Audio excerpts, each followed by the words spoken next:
आज हम आपको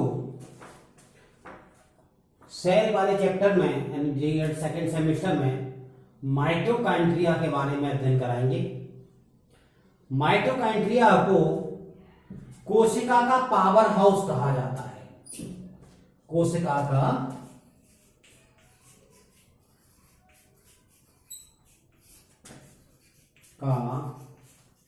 पावर हाउस कहा जाता है।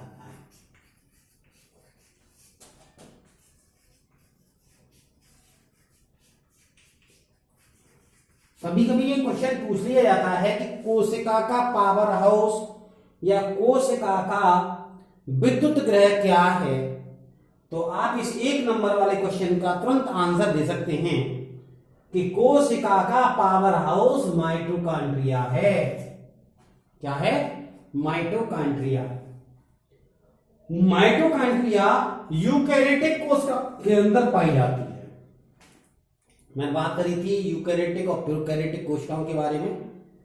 तो माइटोकॉन्ड्रिया यूकैरियोटिक कोशिकाओं के अंदर जो कोशिका द्रव्य होता है, साइटोप्लाज्म होता है, तो उसमें सूक्ष्म गोलाकार, सूक्ष्म होती है, गोलाकार होती हैं, शलाकावत यानी सलाई जैसी संरचना की होती हैं, सूत्री रचना यानी धागे जैसी संरचना की होती हैं, उसे माइटोकॉन्ड्रिया कहते हैं।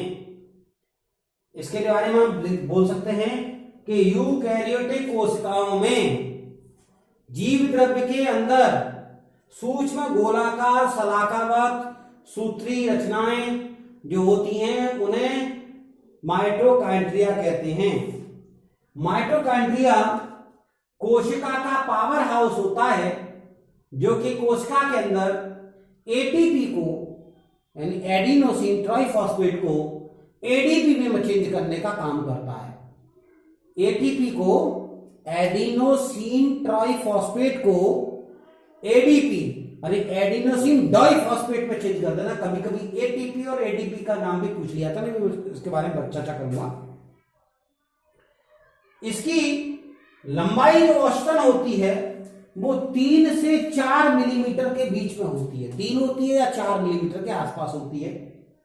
औसतन इसका व्यास 0.2 मिलीमीटर तक होता है। 0.2 मिलीमीटर।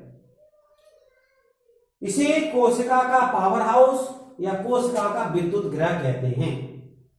इसके बारे में बात करें तो यह इसके समझ लीजिए एक स्लीपर की भांति होता है। इसमें ये संरचना जो होती है ये क्रिस्टी कहलाती है।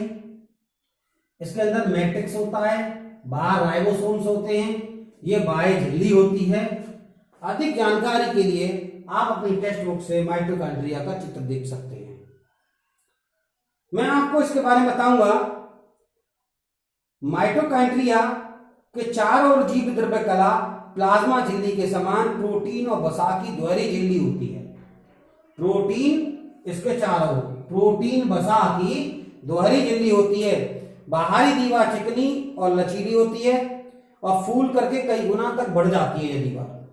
भीती परत अंदर की ओर धसी अंगुली जैसी संरचना की, यानी ये इसमें अंगुली जैसी संरचना जैसी ये इस तरीके से अंगुली जैसी संरचना की बन जाती है, जिन्हें हम क्रिस्टी कहते हैं। इन्हें क्या कहते हैं हम? क्रिस्टी।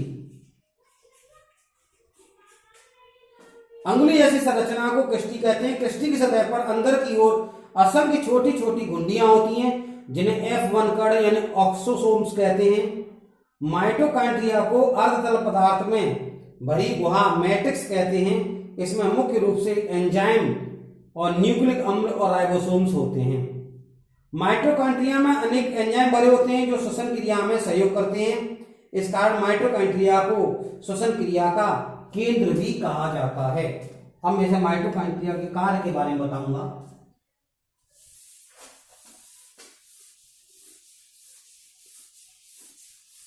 श्वसन क्रिया का केंद्र कहा जाता है।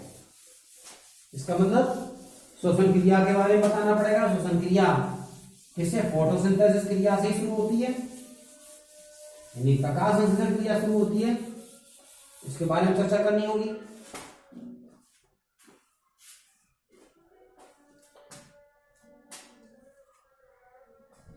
कार्बन। कार के बारे में बात करें तो प्रकाश संश्लेषण क्रिया में C6H12O6 प्लस ऑक्सीजन बनता है, यानी ये ग्लूकोज होता है और ऑक्सीजन रिलीज होती है। और इसी से एंजाइम्स के साथ में उपस्थिति में क्या बनता है, CO2 बनता है, H2O बनता है, और क्या बनता है, CO2 H2O प्लस ऊर्जा प्राप्त होती है। ऊर्जा 673 किलो कैलोरी ऊर्जा उत्सर्जित होती है। अब यहां देखिए कार्बन है 6, तो यहां हमें कार्बन कितने करने होंगे, 6 करने होंगे। कार्बन 6, हाइड्रोजन है, ऑक्सीजन है कितनी है, 6। ऑक्सीजन 6 दूनी 12 और 1 13 हो गई। अब क्या करें, ऑक्सीजन को भी संतुलित कर लें, अर्थात यहां भी 6 से हम क्रिया कराते हैं। अब देखिए ऑक्सीजन कितनी हो गई, 6 दूनी 12 और 6 18 हो गई, और यहां कितने हो गए, 6 दूनी 12। अब 6 18 करने के लिए अब 6 से क्रिया करानी होगी, तो ऑक्सीजन भी 6 हो गई। ठीक, अब देखें हाइड्रोजन है कितनी है, 12 हाइड्रोजन के लिए 6 दूनी 12, हमारी क्रिया संतुलित हो गई। ये श्वसन अभिक्रिया का सूत्र है। ये श्वसन अभिक्रिया में जो फोटोसिंथेसिस के बाद ग्लूकोज और ऑक्सीजन रिलीज होती है, उसी से आगे बढ़ती है, तो एंजाइम की उपस्थिति में यह कार्बन डाइऑक्साइड, जल और अपार मात्रा में ऊर्जा यानी 673 किलो कैलोरी ऊर्जा उत्सर्जित होती है। हम इसी से बात करेंगे। तो माइटोकॉन्ड्रिया श्वसन क्रिया का एक महत्वपूर्ण अंग है, यानी केंद्र है। माइटोकॉन्ड्रिया कोशिका के अंदर होने वाली ऑक्सी श्वसन क्रिया का स्थल है, जहां मुख्यतः कार्बोहाइड्रेट्स तथा वसा को ऑक्सीकरण द्वारा ऊर्जा उत्पन्न करता है। ये कार्बोहाइड्रेट है, कार्बोहाइड्रेट यानी इसे ग्लूकोज भी कहते हैं, और ये क्या,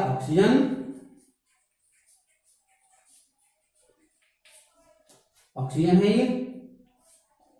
ठीक, इस उत्पादित ऊर्जा को माइटोकॉन्ड्रिया में एडिनोसिन डाइफॉस्फेट एडीपी में एकत्रित करके एडिनोसिन ट्राइफॉस्फेट का निर्माण करते हैं। यानी एडीपी में तो एकत्रित करके एटीपी में चेंज कर देते हैं, बदल देते हैं।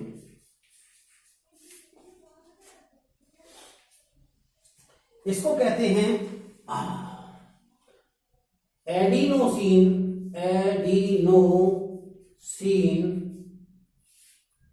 Diphosphate.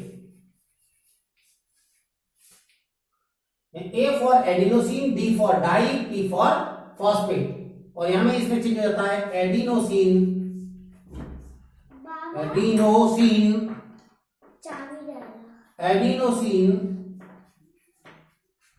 Triphosphate. Adenosine diphosphate adenosine triphosphate में बदलता है, डाई से ट्राई में चेंज हो जाता है। इस क्रिया को हम श्वसन क्रिया का मूलतः अंग कहते हैं, तथा ऊर्जा को आवश्यक कार्य के लिए इस ऊर्जा का उपयोग विभिन्न क्रियाओं में संपन्न करने होता है। ऊर्जा उत्पादन में एटीपी के रूप में संचित रहती है। इसी गुण के कारण माइटोकॉन्ड्रिया को कोशिका का पावर हाउस कहा जाता है। माइटोकॉन्ड्रिया को कोशिका का पावर हाउस कहा जाता है। बहुत ही इंपॉर्टेंट क्वेश्चन है, कई बार ये क्वेश्चन एग्जाम में पूछा गया है, तो इसलिए मैंने सबसे पहले इसी को पढ़ाया है। ऊर्जा का पावर हाउस है, कार्य क्या है इसके बारे में बताएं, उसकी संरचना के बारे में बताएं, क्लियर हो जाता है। अब मैं आपको अगला बात बताता हूं हरित लवक के बारे में। कई बार ये पूछा गया है हरित लवक, क्लोरोप्लास्ट। क्या है हरित लवक? प्रकाश संश्लेषण क्रिया में जब कार्बन डाइऑक्साइड और जल आपस में क्रिया करके सूर्य के प्रकाश के साथ, यानी क्लोरोफिल के साथ सूर्य के प्रकाश की उपस्थिति में क्रिया करते हैं, तो क्या बनता है? अभी जो मैंने बताया था ग्लूकोज यानी कार्बोहाइड्रेट्स और ऑक्सीजन बनती है। हरित लवक बता रहा हूं।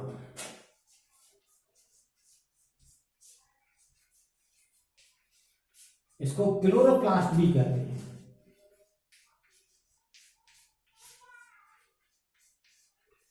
यानी पौधों में जो हरा रंग होता है इसी के कारण होता है, क्लोरोप्लास्ट के कारण। ये पर्ण हरित युक्त हरे रंग के लवक होते हैं। यानी पर्ण हरित युक्त हरे रंग के लवक होते हैं। मैंने क्लासिफिकेशन के बारे में बताया था, वर्णी लवक, अवर्णी लवक और क्लोरोप्लास्ट के बारे में बताया था, उसमें चर्चा की थी मैंने। ये इनका मुख्य कार्य प्रकाश संश्लेषण क्रिया में भोजन उत्पन्न करना है। इनका मुख्य कार्य क्या है? प्रकाश संश्लेषण क्रिया में, संश्लेषण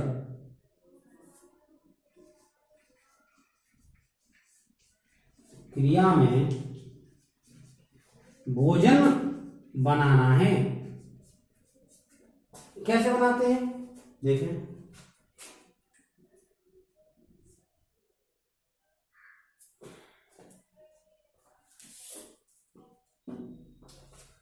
CO2 प्लस H2O, सूर्य का प्रकाश और पर्णहरित, पर्णहरित क्या? हरित लवक।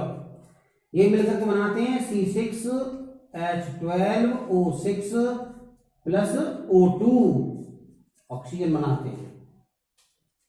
क्या बनाते हैं? ऑक्सीजन बनाते हैं। अब देखें वही क्रिया, कार्बन 6 है तो कार्बन 6 कर दिए, सेम अभी मैंने संतुलित करके बताई थी। हाइड्रोजन यहां कितने हैं? 12, 6 दूनी 12 कर दो, ऑटोमेटिक क्रिया संतुलित हो जाएगी। ठीक है।